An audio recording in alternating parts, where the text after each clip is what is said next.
और इस वक्त लोकसभा की कार्यवाही शुरू हो चुकी है, आपको सीधे लिए चलते हैं। को नेशनल एवरेज पर उत्पादन में आ जाए, वहाँ उत्पादन बढ़ाने के लिए विशेष प्रयास किए जाए। इसके लिए प्रधानमंत्री कृषि धन धान्य योजना बनाई है। ये अद्भुत योजना है। इसमें प्रारंभिक रूप से 100 जिले सम्मिलित किए गए हैं, लेकिन मैं माननीय सदस्य अरुण भारती जी को धन्यवाद देना चाहता हूँ। वो अपने क्षेत्र की चिंता करते हैं और जो उन्होंने ये सवाल उठाया है कि उनके 2 जिले जो आकांक्षी है, जमुई और शेखपुरा, क्या इसको प्रधानमंत्री कृषि धन धान्य योजना के अंतर्गत लिया जाएगा। मैं उनको धन्यवाद और बधाई देते हुए क्षेत्र की चिंता के लिए कहना चाहता हूं कि अभी प्रधानमंत्री धन धान्य कृषि योजना देश के 100 जिलों में लागू है और 11 विभाग की 36 योजनाओं को समय के रूप से क्रियान्वित करने का काम किया जा रहा है। तो अभी तो 100 जिले में ये योजना लागू है। आगे जब विचार होगा तो जरूर विचार करेंगे, लेकिन मैं साथ भी ये जरूर कहना चाहता हूँ राज्य सरकार अगर चाहे तो 100 जिले अपने जिले में, अपने प्रदेश में अन्य जिले भी वो सम्मिलित कर सकती है। राज्य सरकार से माननीय सांसद जी चर्चा करें और राज्य सरकार सहमत है तो वो इन 11 विभाग की 36 योजनाओं को अपने यहाँ लागू कर सकती है। हम अपने डैशबोर्ड का और बाकी जो विशेषज्ञता है उसका भी लाभ इन जिलों को मिल जाए, इस बात का प्रयास करेंगे। माननीय सदस्य पूरक प्रश्न का जोरदार हंगामा देखने को मिल रहा है। लोकसभा में नारेबाजी कर रहा है विपक्ष। अलग अलग मुद्दों को लेकर के नारेबाजी की जा रही है। खेती की उत्पादकता बढ़ाने के लिए प्रधानमंत्री धन धान्य कृषि योजना बजट सत्र का पहला चरण जो पूरे हंगामे की भेंट चढ़ा और जो दूसरा चरण है यहां भी जोरदार हंगामा होता हुआ नजर आ रहा है। तब राहुल गांधी को बोलने नहीं देने का मुद्दा गरमाया हुआ था और अब अलग अलग मुद्दों को लेकर के विपक्षी पार्टियां नारेबाजी कर रही हैं, सरकार को घेरने की कवायद कर रही हैं। सुचारू रूप से किसानों तक पहुंचे, ऐसे में माननीय मंत्री से जानना चाहता हूं कि क्या सरकार उर्वरक वितरण के लिए, खास करके मेरे लोकसभा क्षेत्र जमुई को लेकर के, कि कोई उर्वरक वितरण के लिए कोई मजबूत digital trace and track system और साथ ही साथ PACS को की प्रणाली को और सशक्त बनाने पर विचार कर रही है ताकि किसानों को सीधे सरकारी सब्सिडी दर पर खाद उपलब्ध हो सके। धन्यवाद अध्यक्ष महोदय। तो लोकसभा में SIR के मुद्दे पर विपक्ष की ओर से जोरदार हंगामा किया जा रहा है और वोट चोरी का आरोप लगाया जा रहा है और सरकार की ओर से जो मंत्री बयान दे रहे हैं उनमें भी नारेबाजी करके व्यवधान डाला जा रहा है। तो स्पीकर को लेकर के अविश्वास प्रस्ताव लाया गया है और सियासी रण फिर से छिड़ा हुआ है।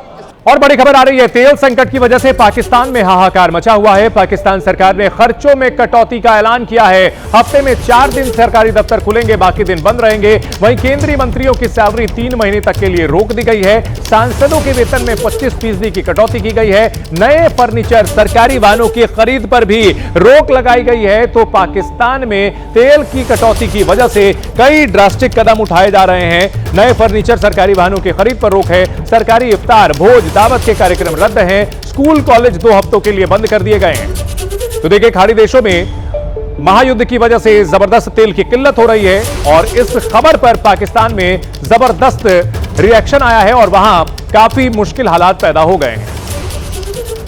रोजी रोटी का जरिया तो यही है फिलहाल। अगर हुकूमत इसमें अगर कुछ कर सकती है तो रमज़ान भी चल रहा है, बच्चों की ईद भी निकल आएगी और हमारी भी अच्छी ईद गुजर जाएगी। हम तो यही कहेंगे हुकूमत इससे में कुछ करे ताकि हमारी रोजी रोटी चल सके। 2-3 दिन से पेट्रोल नहीं आया, इसलिए ना शॉर्टेज हुई है। हमारे तकरीबन आधा पंप यानी कि बंद हो चुका है, पेट्रोल बिल्कुल ख़त्म हो गया और हमारे पास जितना कुछ स्टॉक पड़ा है ये तकरीबन को 1.5-2 घंटा और चल सकता है और पीछे से कोई कन्फर्म नहीं है कि अभी तक कोई सप्लाई आनी है कि नहीं आनी। और वाइट कॉलर लोग वैसे फंसे हुए हैं और इस महंगाई के दौर में जंग के हवाले से 55 रुपये सिर्फ पेट्रोल महंगा नहीं हुआ, पीछे सारी अशिया खुर्दों सब महंगी हो जाएंगी। लोग कहाँ से कमाएंगे, कहाँ खाएंगे, क्या होगा। पेट्रोल पे 55 रुपए बढ़ चुके हैं और गैस पे भी पैसे बढ़ चुके हैं। तो मेरी अपील है भाई कि ये पेट्रोल पे पैसे कम दिए जाए, क्योंकि एक तो जंग ऊपर से काम नहीं है। और इसी खबर पर कंट्रोल रूम से हमारे सहयोगी दीपा के पास इंफॉर्मेशन है। Deepa, over to you. बिल्कुल बड़ी खबर आपको हम ये बता दें कि युद्ध की मार है। पड़ोसी मुल्क पाकिस्तान में हाहाकार मचा हुआ है। कच्चे तेल के दामों के उठापटक के बीच पाकिस्तान में जबरदस्त हाहाकार है। शहबाज शरीफ सरकार ने खर्चों में कटौती करने के लिए कई तरह के प्रतिबंध लगाए हुए हैं। स्कूल और कॉलेज भी 2 सप्ताह के लिए बंद कर दिए गए हैं। हम आपको पाकिस्तान सरकार के उन प्रतिबंधों के बारे में बताते हैं जो खर्चों में कटौती करने के लिए लागू किए गए हैं।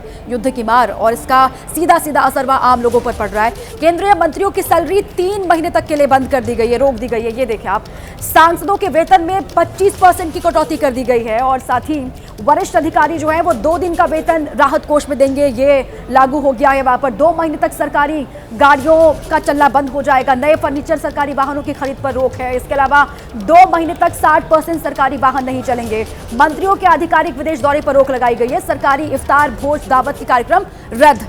और देखिए, रमजान का महीना है। स्कूल कॉलेज 2 सप्ताह के लिए बंद कर दिए गए हैं। सरकार के 50% कर्मचारी वर्क फ्रॉम होम करेंगे, यानी कि घर से वो काम करेंगे। तो इस तरीके से वहां पर इस तरीके से अब प्रतिबंध लगाए जा रहे हैं।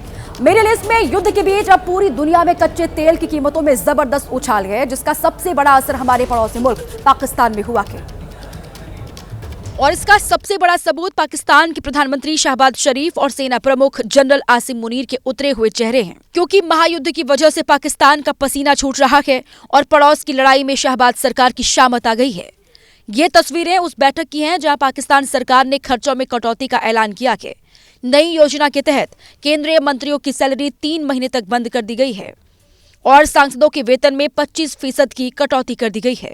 और तो और पाकिस्तान में अब 2 महीने तक सरकारी गाड़ियों को 50% कम ईंधन मिलेगा और 60% सरकारी वाहन नहीं चलेंगे। इससे पहले सरकार ने आनन फानन में तेल की कीमतों में बढ़ोतरी कर दी, जिसके बाद अब पाकिस्तान में पेट्रोल 336 रुपए और डीजल 321 रुपए प्रति लीटर तक पहुंच गई है, जिसके लिए वहां पेट्रोल पंप पर लाइन लग गई और पेट्रोल नहीं देने पर गोलियां तक चला दी गई। अब इस हालात में पाकिस्तान में अभी तक कोई ये बता ही नहीं रहा कि तेल बचा भी है या नहीं। बचा भी है तो कितने दिनों का बचा है, हुक्मरान खामोश है। तेल की कीमत बढ़ने के बाद दूध की कीमत में भी उछाल आने वाला है। पाकिस्तान में 2 दिन पहले तक 220 प्रति लीटर बिकने वाला दूध अब पाकिस्तान में 320 तक बिकने वाला है, क्योंकि पाकिस्तान की डेयरी फार्म्स एसोसिएशन ने दूध के दामों में 100 रुपए प्रति लीटर बढ़ोतरी की मांग की है। और इस वक्त की बड़ी खबर आ रही है, कच्चे तेल की कीमतों में भारी गिरावट हुई है। तेल की कीमतों में 9% की गिरावट दर्ज की गई है। $90 प्रति बैरल के पर करीब पहुंच चुका है कच्चा तेल। बड़ी राहत की खबर, कच्चे तेल की कीमत जो कि रिकॉर्ड हाई पर पहुंच गई थी, अब गिर करके $90 के करीब पहुंच चुकी है। $114 प्रति बैरल तक कच्चे तेल की कीमत पहुंच चुकी थी और ऐसे में पूरी दुनिया में हाहाकार मचा हुआ है। और इन सब के बीच राहत की खबर, अब 9% की गिरावट हुई है और फिलहाल इससे यह बड़ी राहत मिली है। अमेरिकी राष्ट्रपति डोनाल्ड ट्रंप ने दुनिया में बढ़े तेल संकट पर बड़ा बयान दिया है। इस बड़ी खबर पर हमारे साथ हम आपको और भी अपडेट दे रहे हैं। नीरज राजपूत हमारे साथ जुड़े हुए हैं, हमारे डिफेंस एडिटर। तेल संकट पर डोनाल्ड ट्रंप का बयान। नीरज, तेल की सप्लाई पर असर नहीं होने देंगे? बिल्कुल चंदन, इस वक्त वॉर रूम से हम आपको जानकारी दे दें कि वॉर रूम से जो अमेरिकी राष्ट्रपति डोनाल्ड ट्रंप ने बड़ा बयान दिया है। उन्होंने क्या कहा? उन्होंने कहा है कि तेल की सप्लाई पर असर नहीं होने देंगे। पूरी दुनिया के बारे में कहा है और सभी देशों से जो तेल पर प्रतिबंध है वो हटा लिए जाएंगे। जो प्रतिबंध लगे थे वो हटा लिए। और स्ट्रेट ऑफ हॉर्मुज़ में यूएस सेना देगी टैंकरों को सुरक्षा, यानी कि जो ऑयल टैंकर्स हैं जो नेवल ब्लॉकेड कर रखा था स्ट्रेट ऑफ हॉर्मुज़ में ईरान ने अपनी नौसेना के साथ, उसको जो है अब वहां पर ऑयल टैंकर्स निकल पाएंगे अमेरिकी सेना की मदद से, एस्कॉर्ट से। चंदन, इसी वजह से भारत के शेयर बाजार में भी जबरदस्त उछाल देखने को मिल रहा है। कच्चे तेल की कीमतें भी नरम पड़ी हैं और यह बड़ी राहत की खबर है। अमेरिकी राष्ट्रपति डोनाल्ड ट्रंप का यह बयान।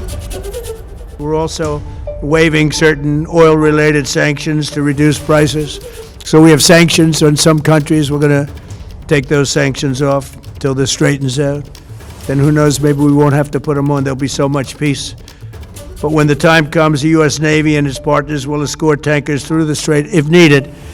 I hope it's not going to be needed, but if it's needed, we'll escort them right through. और अब रुक करते हैं कंट्रोल रूम का, जहां से हमारी सहयोगी दीपा हमारे साथ बड़ी खबर लेकर के जुड़ चुकी हैं। बिल्कुल चंदन, इस वक्त महायुद्ध से जुड़ी बड़ी खबर सामने आ रही है, या फिर सबसे बड़ी खबर आप कह लीजिए। इस्लामिक रिवॉल्यूशनरी गार्ड कॉर्प्स का ऐलान, ये बड़ी खबर आपको बता दें। हॉर्मुज स्ट्रेट को लेकर इस वक्त की बड़ी खबर है। इस्लामिक रिवॉल्यूशनरी गार्ड कॉर्प्स का ये ऐलान है, वो बड़ा ऐलान क्या है आपको बता दें। अरब, यूरोपीय देश, इजरायली, यूएस राजदूतों को निकाले, ये आईआरजीसी की ओर से कहा गया है। ऐसा करने वाले देशों को हॉर्मुज से गुजरने का अधिकार होगा, ये भी आईआरजीसी की ओर से बात कही गई है। ये बड़ी खबर, ये आईआरजीसी की ओर से ऐलान किया गया है। अरब, यूरोपीय देश, इजरायली, अमेरिकी राजदूतों को यहां से निकाले, आईआरजीसी ने यह कहा कि, और साथ ही उन्होंने ये कहा कि ऐसा करने वाले जो भी देश हैं उनको हॉर्मुज से आगे गुजरने का अधिकार होगा।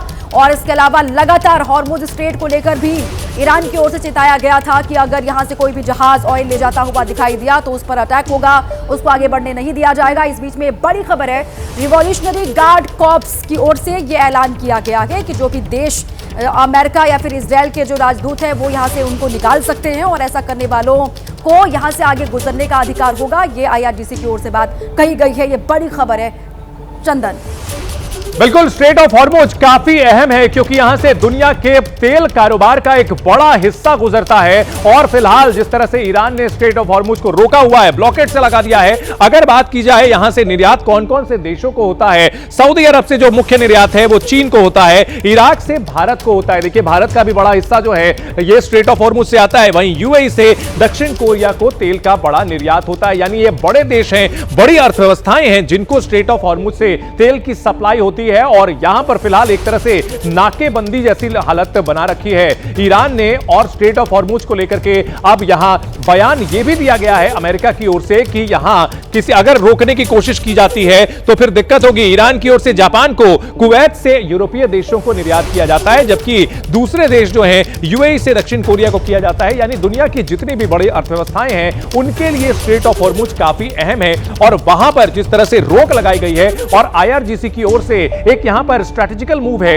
ये ऑफर दिया जा रहा है कि आप अपने देशों से, अपने यहां से इजरायली और अमेरिकी राजदूतों को निकाल दें तो वहां पर आपको छूट मिल सकती है। इन सबके बीच भारत में भी संसद में हंगामा हो रहा है। लोकसभा की तस्वीरें आपको दिखाते हैं, वहां हंगामा हो रहा है।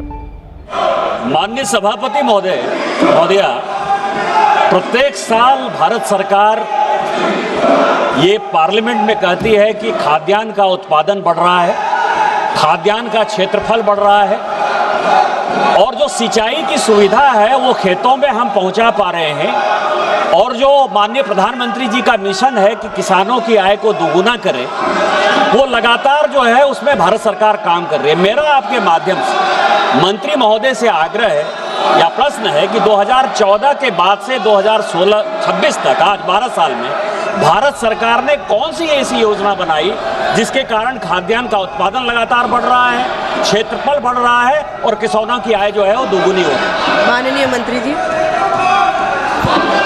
माननीय सभापति महोदय, हमारे अयतुल्ला अली खामनेई के 56 साल के बेटे मुस्तफा खामनेई को ईरान का नया सर्वोच्च नेता चुना गया है, जिसके बाद से अमेरिका और इजराइल की धमकियों का नया दौर शुरू हो गया है। तो ईरानी बारूद का शोर भी बढ़ गया है। ईरान के कोने कोने से नए सुप्रीम लीडर के स्वागत में जश्न मनाने की तस्वीरें सामने आ रही हैं। हम आपको खामनेई के बेटे मुस्तफा की वो कहानी दिखाने जा रहे हैं जो अब तक न सुनी गई थी न ही देखी गई थी, क्योंकि मुस्तफा सत्ता के आसपास तो रहे लेकिन खामनेई की परछाई बनकर, और इसलिए मुस्तफा को ईरान का मिस्ट्री मैन भी कहा जाता है।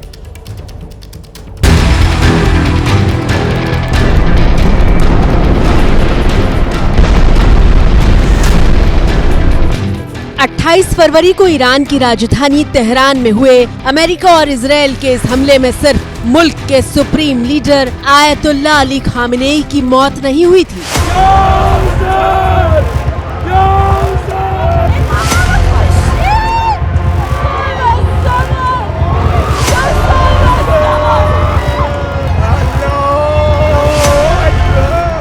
इस हमले में मुज्तबा खामनेई के पिता मारे गए थे।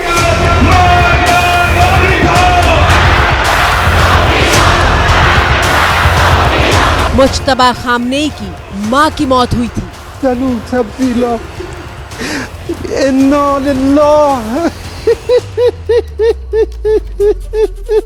और मुज्तबा खामनेई की पत्नी ने भी उसी दिन आखिरी सांसें ली थी।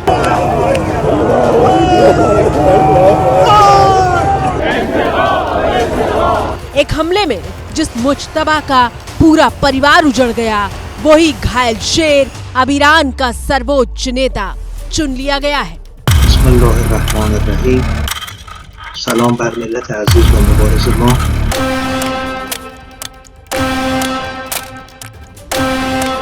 ईरान के सुप्रीम लीडर का पद एक ऐसा व्यक्ति संभालेगा जिसके बारे में खुद उनका मुल्क भी बहुत ज्यादा नहीं जानता। खामेनेई का बेटा होने की वजह से मुज्तबा सत्ता के आसपास तो रहे, लेकिन हमेशा पर्दे के पीछे ही काम किया।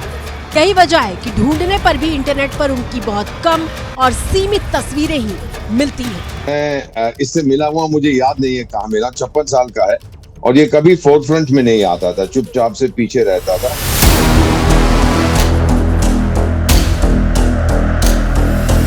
56 साल के मुज्तबा ने शायद ही सार्वजनिक मंच पर कोई भाषण दिया। राजनीतिक रैलियों से लेकर बैठक में भी मुज्तबा दिखाई नहीं देते थे। ईरान की राजधानी में मुज्तबा एक रहस्यमयी किरदार बनकर रहे, लेकिन उनके बारे में कहा जाता है कि वो अपने पिता के साथ साए की तरह मौजूद रहते थे और सुरक्षा व्यवस्था से लेकर मजबूत नेटवर्क तैयार करने में अहम भूमिका भी अदा की। जब तक खामनेई साहब अपने उस पूरे दफ्तर में मौजूद रहे, तब तक तमाम पीछे पर्दे के पीछे से ये मुज्तबा हुसैनी खामनेई साहब ही अंजाम दिया करते थे। तो इन्हें पूरी तरह का एक तजर्बा है कि इन तमाम चीज़ों से किस तरह से निपटा जाए और इन तमाम चीज़ों को किस तरह से डील किया जाए।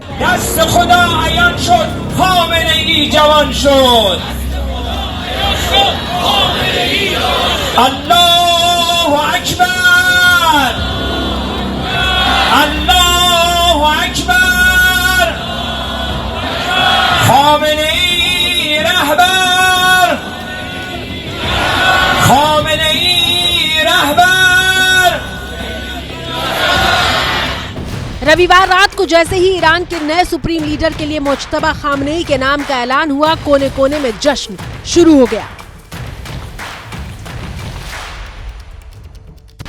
इन तस्वीरों को देखिए, जिस ईरान के आसमान से बारूद बरस रहा है, वहां अपने नए नेता के स्वागत में बिना किसी खौफ के जश्न का जुलूस निकाला जा रहा था।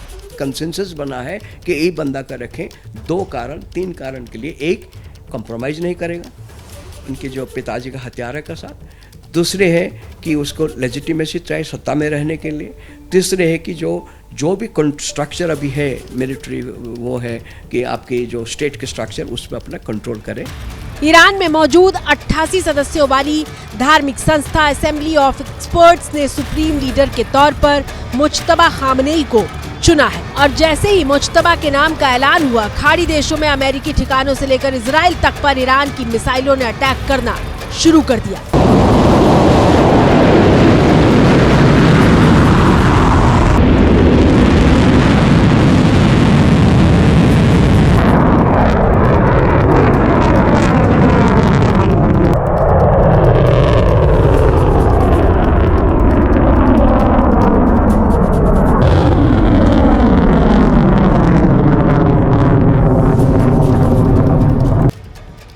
बीच युद्ध में संकेतों का बहुत महत्व होता है और ऐसी ही एक तस्वीर आपकी स्क्रीन पर मौजूद है, जब ईरान ने दुश्मन के खिलाफ अपनी मिसाइल फायर करने से पहले उस पर नए आयतुल्लाह मुज्तबा खामनेई का नाम लिख दिया था। एक कंसेंसस कैंडिडेट है, और भी लोग हो सकते थे, लेकिन जंग के टाइम में सेफ्टी इसी में है कि आप कंटिन्यूटी बनाइएगा कि इससे पहले जो था वो चला गया है और उसके बाद वो व्यक्ति, क्योंकि आयतुल्लाह अली खमैनी जो पुराना लीडर था, खोमेनी उसका बेटा कोई नहीं था, ये तो कोई दूसरा था, लेकिन इस बार उसके बेटे को रखा है क्योंकि कंटिन्यूटी बताना चाहते हैं कि जो उसकी पॉलिसीज थी उसका बेटा जो बिहाइंड द सीन्स, मैं बाय द वे मिला हुआ इन पे, मुझे याद नहीं है कहाँ पर कहीं ना कहीं बिहाइंड द सीन्स ये काम करता रहा है और ये जानता है किस प्रकार की पॉलिसीज से ईरान के लोग, खासतौर रेवोल्यूशनरीज, किस प्रकार से वो रिस्पॉन्ड करते हैं। इसीलिए कहा जा रहा है कि ट्रंप वर्सेस खामेनेई 2 का नया एपिसोड शुरू हो गया है, क्योंकि ट्रंप के सामने ईरान के सर्वोच्च नेता की कुर्सी पर बैठे उसी व्यक्ति का खून है जिसे मिटाने के लिए अमेरिकी राष्ट्रपति ने अपनी पूरी ताकत लगा दी।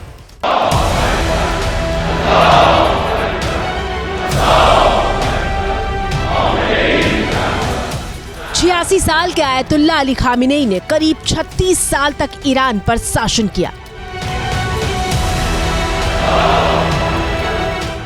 36 साल तक ईरान की जमीन से उठने वाली ये आवाज सिर्फ एक नारा नहीं बल्कि मुल्क के नागरिकों में बसने वाली वो सोच रही जिसके जनक सर्वोच्च नेता आयतुल्ला अली खामिनेई रहे।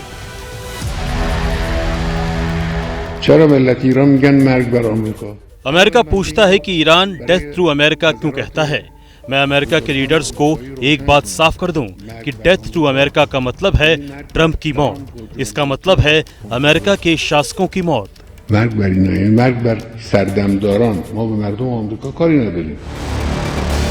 खामेनेई एक बार जो फैसला लेते वो ईरान में कानून बन जाता था। लेकिन खामेनेई ईरान के लिए इतने जरूरी क्यों थे, उसके लिए आपको एक तस्वीर दिखाते हैं।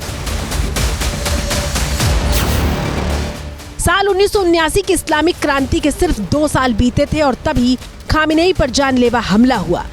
दरअसल खामेनेई एक कॉन्फ्रेंस में बोल रहे थे और अचानक उनके पास रखे एक टेप रिकॉर्डर में ब्लास्ट होता है।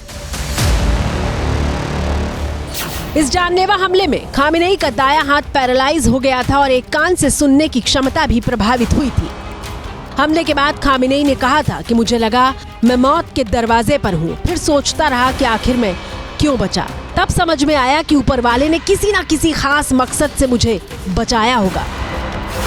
मुज्तबा अपने पिता को सालों से मौत से घिरा हुआ और मौत से लड़ते हुए देखते बड़े हुए हैं और मुज्तबा को करीब से जानने वाले बताते हैं कि ईरान के सबसे शक्तिशाली व्यक्ति का बेटा होते हुए भी वो बेहद लो प्रोफाइल रहते थे। खामेनेई के 4 बेटे हैं। किसी के पास अपना कोई घर नहीं है, सब किराए के घर में रहते हैं। खामेनेई ने कभी कोई सैलरी तक नहीं ली। क्योंकि ये बंदा कभी, क्योंकि खामेनेई का बेटा है, एक वहाँ पे एक लेजिटिमेसी का कंटिन्यूटी है। लोगों को लगेगा कि जो लोग मतलब जो उनको सपोर्ट कर रहे हैं, जो स्टेक होल्डर है, कि is a continuity of regime. तो फिर खामेनेई जो थे उनके बेटा है तो उसके पास ऑलरेडी लेजिटिमेसी करने का कोई ज़रूरत नहीं है ऑलरेडी, क्योंकि उनकी जो सेकंड बेटा है उसमें लेजिटिमेसी मिल ही गया है। क्योंकि अभी भी एक लेजिटिमेसी क्राइसिस है इस रेजिम को, तो उस चैलेंज को भी ओवरकम करने के लिए उनका रखा गया है। एबीपी न्यूज के national bureau chief Ashish Kumar Singh ने ईरान के सुप्रीम लीडर के प्रतिनिधि रहे डॉक्टर अब्दुल माजिद हकीम इलाही से बात की तो उन्होंने बताया कि कैसे एक बार सामान खरीदते वक्त दुकान में मुज्तबा सबसे सस्ता सामान ढूंढ रहे थे क्योंकि उनके पास सिर्फ उतने ही पैसे थे। Once, let me tell you honestly, once I was in Hajj in Mecca. एक बार मैं और मुस्तफा हज मक्का गए थे। वहाँ पर हमने खुद के कपड़े खरीदे। मैंने कपड़ा लिया और उसका दाम पूछा। दुकानदार ने 100 रियाल बताया। मैंने 2 खरीद लिए। For ourselves, I bought one. Asked the seller bring 2. मैंने मुस्तफा से कहा कि आप भी एक ले लो। उन्होंने कहा नहीं, मेरे पास इतने पैसे नहीं हैं, मैं नहीं खरीदूंगा। इससे सस्ता कुछ है? दुकानदार ने कहा हाँ 50 रियाल का है। मुस्तफा ने उसे भी मना कर दिया और कहा कि ये भी मेरे लिए महंगा है। And I asked him please buy one. He said how much it is? फिर दुकानदार ने 20 रियाल का एक कपड़ा दिखाया और कहा कि ये 20 रियाल का है लेकिन इसकी क्वालिटी अच्छी नहीं है। मुस्तफा ने कहा ये वाला दे दो, मेरे लिए ठीक है। Doesn't have any quality. Doctor Abdul Majid ने एबीपी न्यूज को बताया कि जब दुकानदार को पता चला कि 20 रियाल में कपड़े ढूंढ रहा व्यक्ति सुप्रीम लीडर खामेनेई का बेटा है तो वो अपनी छाती पीटते हुए रोने लगा था। The seller told me why your friend. दुकानदार ने मुझसे कहा आपका दोस्त बहुत कंजूस है। मैंने कहा वो मेरा दोस्त नहीं और उसके पास सच में पैसे नहीं हैं। He is not poor man. He asked him. दुकानदार ने कहा क्या ये गरीब आदमी है? मैंने कहा नहीं, ये गरीब नहीं है। Who is he? Said no. क्या आपने ईरान के सुप्रीम लीडर के बेटे का नाम सुना है? दुकानदार ने कहा मैं उनके बेटे मुस्तफा को जानता हूँ। मैंने कहा ये वही है। इसके बाद दुकानदार अपनी छाती पीटने लगा और रोने लगा। कहा पूरी दुनिया में राजाओं के बेटों को देखो, वो करोड़ों डॉलर खर्च करके चीजें खरीदते हैं लेकिन ईरान के सर्वोच्च नेता के बेटे के पास 50 रियाल भी नहीं है। जो आपने अभी अभी सुना वो वाकई हैरान करने वाला है, लेकिन कुछ तथ्य ऐसे भी हैं जो ईरान के नए सुप्रीम लीडर मुस्तफा के व्यक्तित्व के बिल्कुल अलग पहलू की गवाही देते हैं और ईरान का मुस्तकबिल अब मुस्तफा के हाथ में है, जो 17 साल की उम्र में ईरान इराक युद्ध में लड़ भी चुके हैं।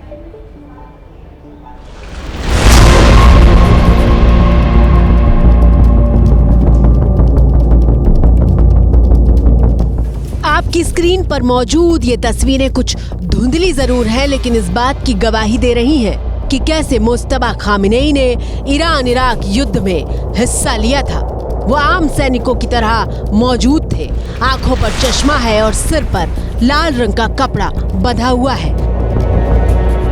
17 साल की उम्र में वो सिर्फ एक आम सैनिक थे, लेकिन करीब 39 साल बाद मुश्तबा खामेनेई ईरान के लिए सबसे जरूरी बन गए हैं। 1980 के दशक में जब ये टीनेजर था तो ईरान और इराक के बीच में जंग हुआ था। पश्चिमी देशों ने सद्दाम हुसैन से कहा था, जा ठोक के आए मुल्क। वो काफी मूल्य भी 8-9 साल लगे। ये उस समय जो मुझे बताया गया है, ये फौज में था, ईरानियन फौज, तो इसको काफी तजुर्बा है फाइटिंग का। गया था वहां पर, इसने अच्छा प्रदर्शन किया, फिर वापस आके कोम चला गया वहां अपनी रिलीजियस स्टडीज का। वर्ष 1999 में मुस्तफा खामनेई पढ़ने के लिए ईरान के कोम शहर गए थे। उस वक्त उनकी आयु करीब 30 वर्ष थी और उस समय तक उन्होंने कभी भी धार्मिक वस्त्र नहीं पहने थे। लेकिन बड़ा सवाल ये खड़ा होता है कि इतनी उम्र में पढ़ने के लिए वो मदरसे में क्यों गए थे, क्योंकि मदरसे में आमतौर पर पढ़ाई कम उम्र में ही शुरू हो जाती है। शायद खामेनेई जानते थे कि आने वाले वक्त में उनका बेटा मुज्तबा ईरान की सत्ता का उत्तराधिकारी बन सकता है, इसलिए आयतुल्लाह बनने के लिए जरूरी धार्मिक शर्तें पूरी की जा रही थी। ये एक सेफ कैंडिडेट है, कंसेंसस कैंडिडेट, नहीं तो आपस में जंग छिड़ जाती। कोई आयतुल्लाह कहता है मुझे बनाओ, दूसरा आयतुल्लाह कहता है मुझे बनाओ। वहां पे अमेरिका में बैठा हुआ शाह का बेटा वो वापस आने की बात कर रहा है कि मैं एक फादर फिगर बनूंगा, मैं एक हीलिंग टच प्रोवाइड करूंगा। मुज्तबा पर्दे के पीछे रहते हुए कितने सक्रिय रहे हैं, उसकी एक मिसाल साल 2005 में मिलती है। मुज्तबा का नाम पहली बार 2005 में राष्ट्रपति चुनाव के वक्त सार्वजनिक रूप से चर्चा में आया था, जिसमें कट्टरपंथी माने जाने वाले महमूद अहमदीनेजाद की जीत हुई थी। आरोप था कि मुज्तबा ने चुनाव में आरजीसी के जरिए दखल दिया और अलग अलग समूहों ने धार्मिक संगठनों में पैसा बांटा ताकि अहमदीनेजाद की जीत सुनिश्चित की जा सके।